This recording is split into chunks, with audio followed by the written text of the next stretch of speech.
चलिए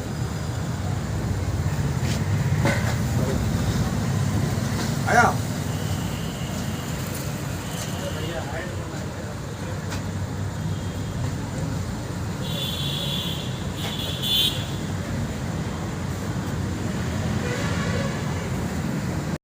yes 24 channel की ओर से आपको हार्दिक स्वागत है, अभिनंदन है, जोहार है। अभी जो महाधिवेशन को लेकर जो है सो क्या क्या तैयारी आपके यहाँ व्यापक स्तर पर चल रही है, पर इसके विषय में बताना अपना परिचय बताते हुए बताएं महाधिवेशन के बारे में। मेरा नाम बघराई मार्डी और पूर्वी सिंहभूम जिला संयोजक मंडली के प्रमुख। और ये 13वां हम लोग का महाधिवेशन जो रांची में होने जा रहा है उसके लिए हम लोग व्यापक पैमाने पर यहाँ पर तैयारी कर रहे हैं। और इस पूर्वी सिंहभूम जिला में कुल मिलाकर 90% करीब हम लोग का तैयारी हो चुका है। और जो भी डेलीगेशन हम लोग को केंद्र कमेटी द्वारा दिया गया था 150 लोगों का, उनका डेलीगेशन आज हम लोग सबमिट कर रहे हैं। और कल को हम लोग केंद्र कमेटी के पास में डेलीगेशन लेने के लिए हम लोग जाएंगे। और जो महाधिवेशन है उसमें हमारा डेलीगेशन सारे लोग पार्टिसिपेट करेंगे। अभी सदस्यता को लेकर जो अभियान चलाया जा रहा है, कितने लोग अभी जो पूर्वी और पश्चिम में अभी तक सदस्य बन चुके हैं? देखिए, यहाँ पूरा जिला में अगर हम लोग बात करेंगे तो पूर्वी सिंहभूम जिला में अभी तक हम लोग यहाँ पर 60,000 करीब यहाँ पर हम लोग साधारण सदस्य बनाने का काम किए। और हमें उम्मीद है इसको और ये महाधिवेशन के बाद में भी हम लोग का सदस्यता अभियान चलते हुए आएगा। और हमें उम्मीद होगा कि यहाँ पर 1 से 1.5 लाख हम लोग सदस्यता पूर्वी सिंहभूम जिला देंगे। सर, सामाजिक परिदृश्य में तो आपकी एक अहम भूमिका रही है, हर एक क्षेत्रों में रही है। तो ग्रामीण क्षेत्रों पे सदस्यता अभियान की शुरुआत हुई है या नहीं हुई है? नहीं, पूरे शहरी क्षेत्र और ग्रामीण क्षेत्र में दोनों क्षेत्र में मेरा काम सदस्यता अभियान चला।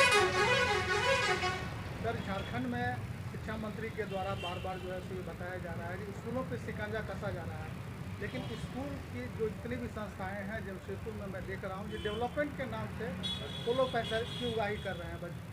पेरेंट्स का काफ़ी शोषण हो रहा है। इसके विषय में जिला स्तरीय जो टीम है इसके द्वारा क्या कार्रवाई की जाएगी? देखिए, अभी तो आप लोगों ने देखे होंगे कि 1 महीना का जो विधानसभा सेशन चला और इसमें माननीय मंत्री रामदास सोरेन जी ने स्पष्ट रूप से कहा कि झारखंड में जो प्राइवेट स्कूलों के मनमानी हैं, उन मनमानियों के खिलाफ जो विधानसभा में उनको माननीय सदस्यगण ने सवाल किया था, उनका जवाब वो विधानसभा में खुले तौर पर रखा था। और ये कमेटी भी गठित कर दिया गया पूरे जिला में और उसके कमेटी के द्वारा अभी संचालित होने जाएगा। जो भी प्राइवेट स्कूल मनमानी ढंग से यहाँ पर काम करने का प्रयास कर रहा है, चाहे वो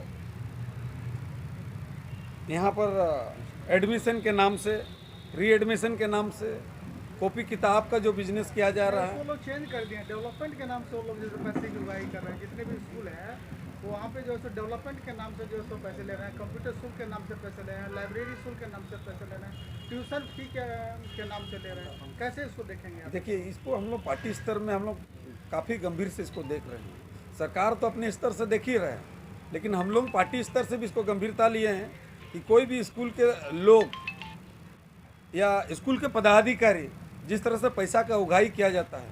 हम लोग के पास में एक रिपोर्ट आया था कि एक स्कूल में मान ले 2000 बच्चा है और उनसे अगर 12,000 13,000 रुपया रीएडमिशन के नाम से लिया जा रहा है, यानी कि 1 साल में करीब 3 से 4 करोड़ रुपया स्कूल उगाही करता है।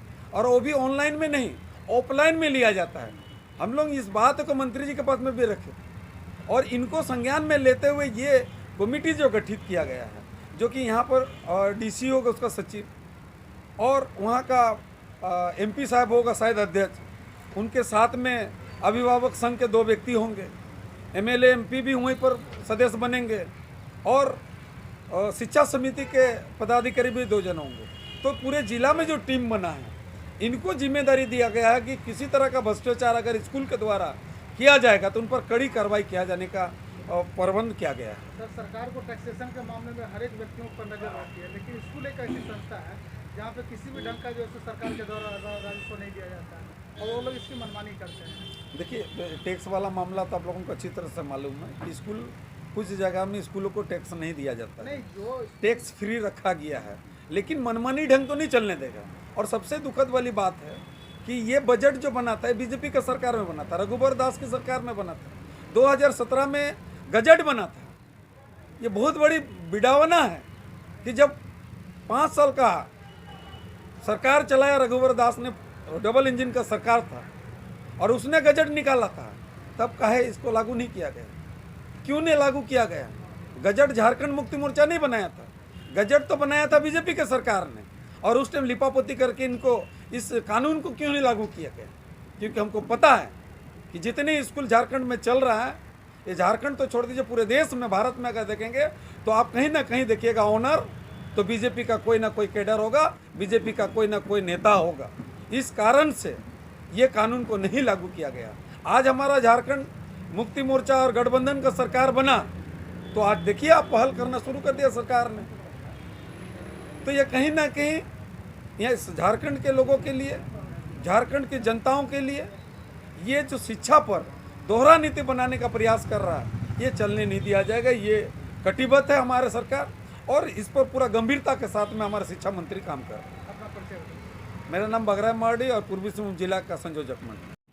सर, महाधिवेशन का गठन कैसे होता है, इसके विषय में जो है संक्षिप्त में हमको बताएं। देखिए, महाधिवेशन का हम लोग का गठन आप लोगों को भाली भांति मालूम होता है कि महाधिवेशन का गठन हम लोग 4 स्तंभ से हम लोग करते हैं। सबसे निचले स्तर पर हम लोग पंचायत का गठित करते हैं, जिसे हमारे जिला में टोटल हम लोग का 303 वार्ड और पंचायत मिला के यहाँ पर हमारा कमेटी है।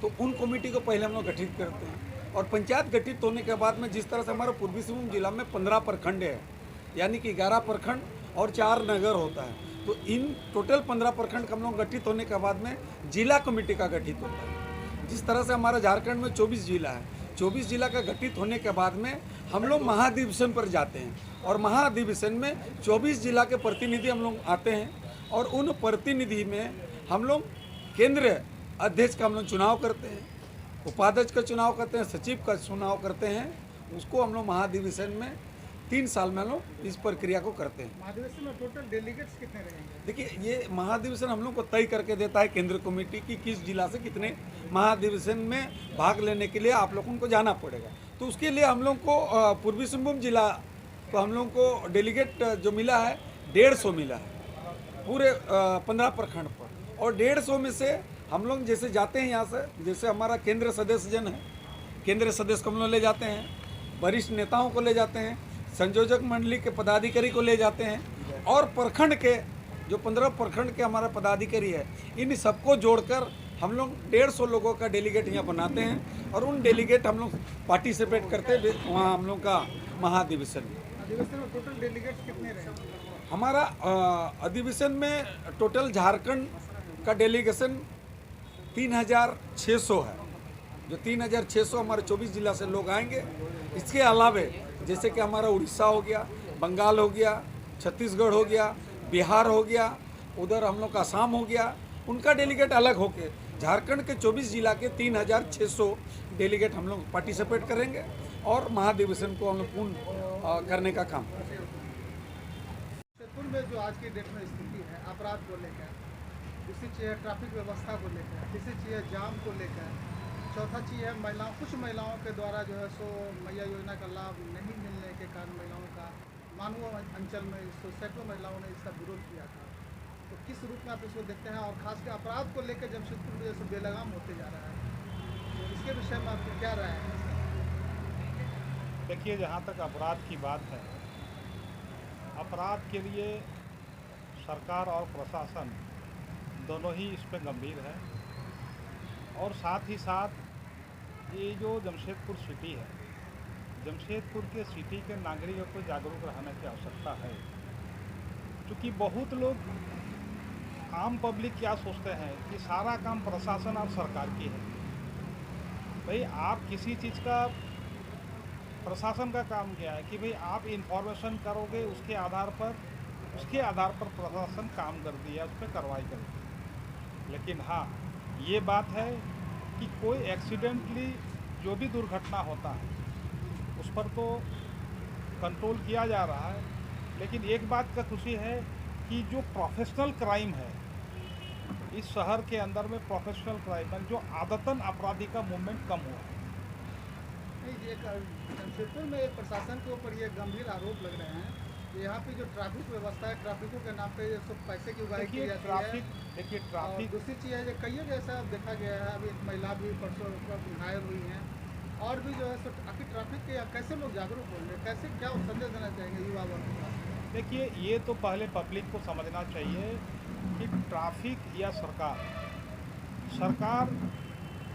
का जो प्रशासन है, जो वो काम करती है, वो काम तो जनता के लिए करती है।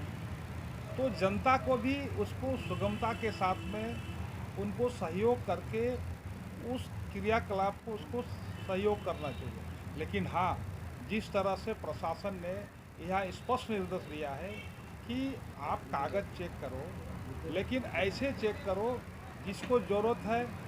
मान लिया कोई व्यक्ति बहुत इमरजेंसी काम पे चल रहा है, कोई बुजुर्ग व्यक्ति है, अब इन सारा चीज़ को भी देखें। इसका मतलब ये नहीं कि आप उस नाम से जो है ना किसी को, पब्लिक को जो है ना हरेसमेंट हो।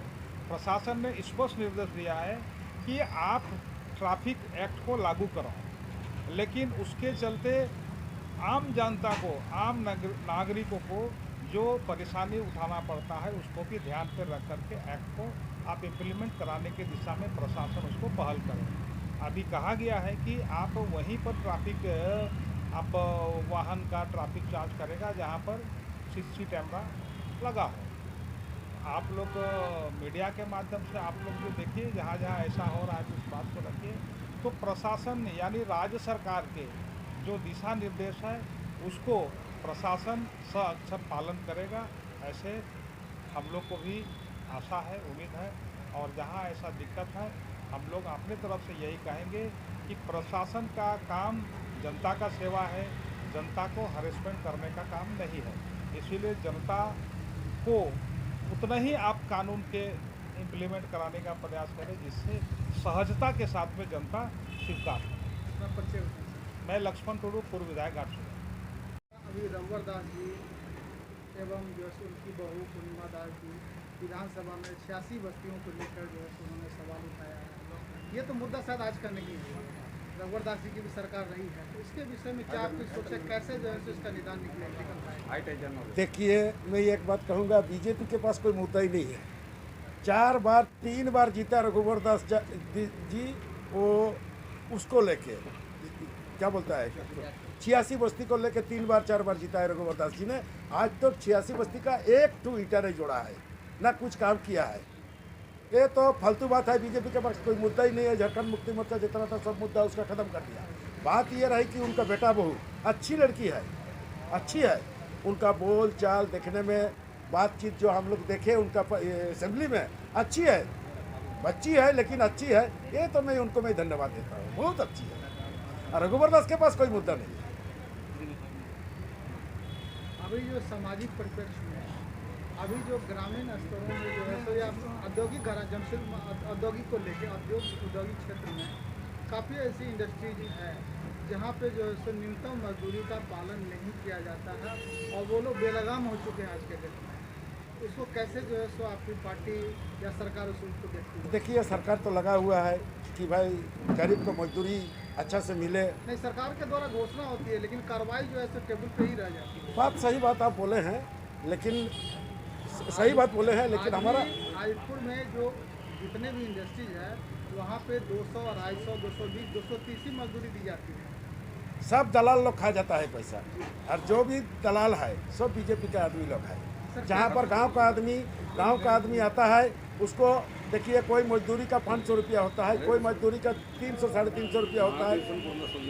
हाँ, इतना होता है। लेकिन बात यह है कि बीजेपी का जो केडर है, बीजेपी का जो कुछ बिचौलिया है, वो लोग मजदूरी देता है वहाँ पर, और उससे लेबर से मंथली काट के उसको पैसा लिया जाता है। और जितना कंपनी वाला लोग, जितना फैक्ट्री है, सब तो बीजेपी है। सर, सरकार आपकी है तो अभी उस पर क्या एकदम हम लोग संज्ञान में लिया हुआ है, हम लोग छोड़ेगा नहीं, हम लोग छोड़ेगा नहीं। महाधिवेशन के बाद एकदम कानूनी कार्रवाई करेगा सर हम लोग। तो महाधिवेशन में किस किस टीम की जो है घोषणा की जाएगी, क्या संभावना? देखिए, बहुत सारा चीज़ घोषणा होगा, विशेष करके तो आदिवासी के लिए सबसे बड़ा घोषणा होगा। जो जमीन उन लोग का छीनता ही वो जमीन हम लोग वापस लेगा, 1 नंबर। और हम लोग का जो यहाँ पर पिछड़ा जाति लोग है, उसका जो हक और अधिकार है, जो उनको जो मिलना चाहिए वो हम लोग ले लेंगे। सर धनबाद में कोयला के मामले में माफियाओं का राज रहा है, कैसे आपको सरकार उसको जो है सो control देखिए, ये तो आज की बात नहीं है। बहुत बड़ा बड़ा नेता लोग जो MP MLA हुआ करता है विशेष करके कोयलांचल में, वही लोग हुआ करता है। कौन लोग हुआ करता है? जो लोग वहाँ पर ठेकेदारी करता है, जो लोग वहाँ का राज करता है, बड़ा बड़ा आदमी लोग। और गुंडा और गद्दारी और क्राइम शुरुआत होता है वहीं से, धनबाद और हजारीबाग से, कोयलांचल से। सही बात है। अपना परिचय- लेकिन मेरा नाम सुनील कुमार महतो मीता भाई, मैं एक आंदोलनकारी नेता हूँ।